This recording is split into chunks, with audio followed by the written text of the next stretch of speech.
prices are allowed to rise significantly, and I don't mean just a few dollars, unless this real supply-demand fundamentals are reflected in the price-setting COMEX, then this is the end of the COMEX as an institutional tool. Andrew, that's absolutely incredible. Now, what do you think is going to happen then in the silver market?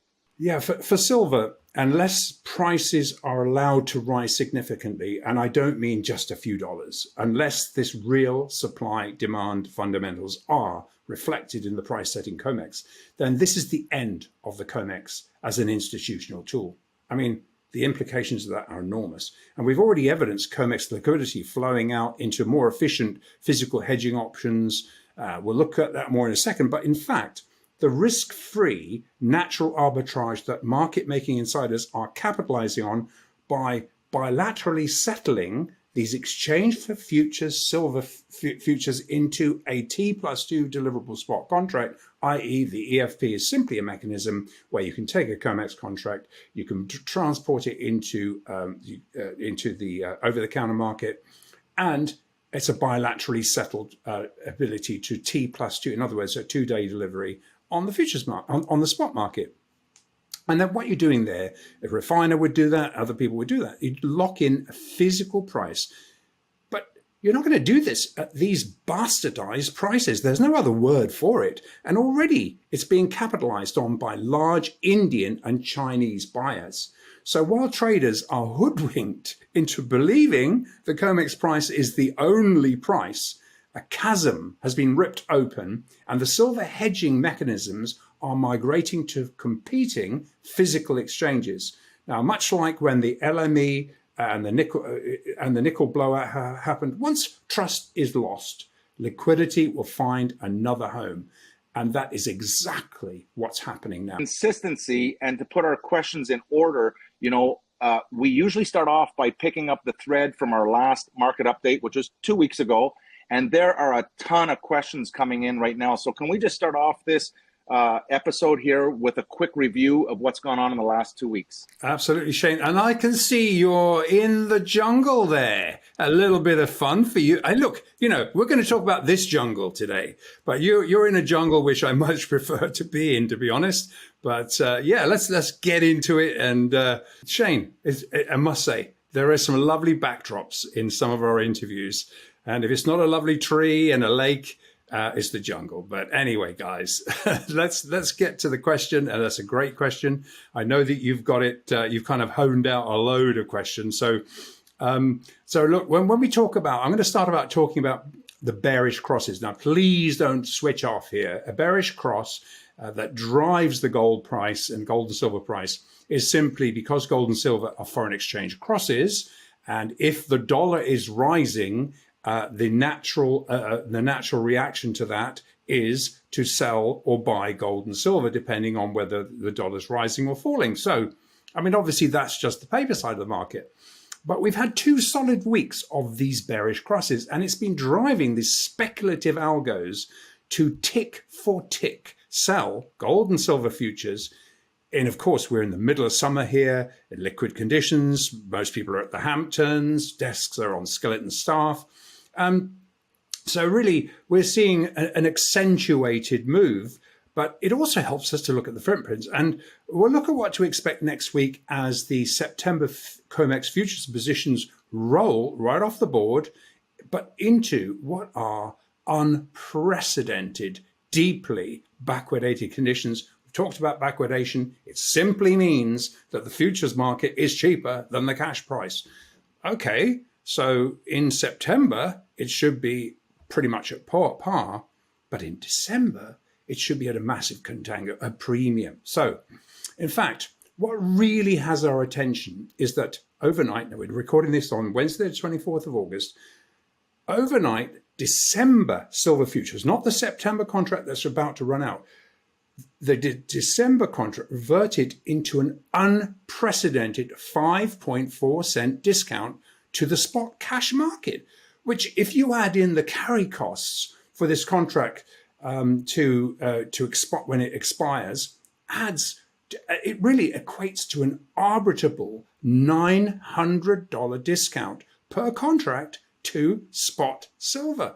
And while market making insiders with a footprint in both the COMEX and the paper markets can profitably arbitrage this differential, and do, by design, unless exempted, US-centric traders are forbidden from directly accessing this 10 times larger silver foreign exchange market. That is by design. And we've talked about, me having to get rid of my clients in 2013 and how they siloed US traders into the COMEX who have very little option but to trade anything but that.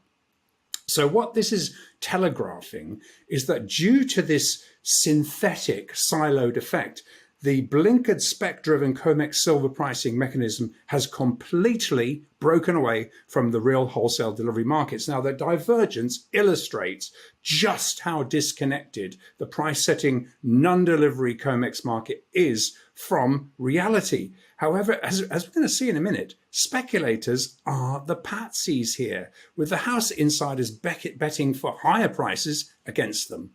And we all know how it's going to work out for the house in a situation like that. Now, we talked about the broken silver market chain, I think it was 2 months ago. It was around that long time ago. But over the last 2 weeks, these footprints are becoming impossible to hide. Now, and I think that is it's partly helped by the thin market conditions. Now, the largest delivery month of the year centers on this new upcoming December silver futures contract, which rolls into a front month contract next Tuesday. Okay, so just less than a week to go. It then goes into delivery at the end of November. Now, what we've never seen before, and what tells us a massive short squeeze is coming in COMEX price silver, is that when accounting for 3 months of storage costs, for insurance, carry costs, all the costs associated with holding a contract from the end of August to really the 30th of November, this contract should ordinarily be trading at a plus 30 cent, if not more, premium to cash silver. Obviously, you've got to factor these carry costs in. But instead of commanding a premium, which has said the largest contract of the year is already trading at an unprecedented nearly a 5.5 cent discount, price lower than the immediately deliverable cash silver price. Now let's just take that in for 1 second, because people don't think about what this means. There is a massive implications here, and they're extremely unappreciated. And of course, stackers do understand this because they understand what the physical market is doing and that there is a solid bid under physical gold, silver. Now, add in the forward carry cost to December, as I say, that's about a $900 discount per contract, which is undoubtedly being profitably arbitraged by risk-free, completely risk-free by the house market managers exposed to the cash delivery markets to profit at the expense of these blinkered specs carrying the load. Now, I don't feel sorry for them, because even though they're siloed, because they are actually they are the problem. However, this leaves a problem that's never been experienced before in the entire history of the COMEX. The primary rationale for the existence of a regulated gold and silver futures market is to provide a legitimate hedging mechanism for a range of market participants, and from physical holders, if you're long spot or a forward contract.